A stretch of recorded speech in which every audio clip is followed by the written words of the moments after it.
Hello everyone. In this video I will show you that how can you enable or activate call waiting on your iPhone. So it's very simple. Go to home screen of your iPhone and now open settings app. Now scroll down and tap on phone. Here is phone, tap on it.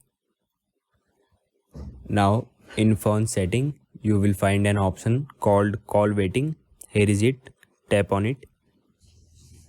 Now you will see a toggle switch next to call waiting. Slide the switch to right to turn it on and it will switch green.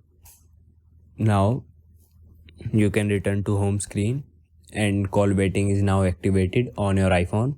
With call waiting enabled, you will receive notifications for incoming call while you are already on a call. You can choose to answer the second call or not. So this is how you can activate call waiting on your iPhone. Thank you everyone.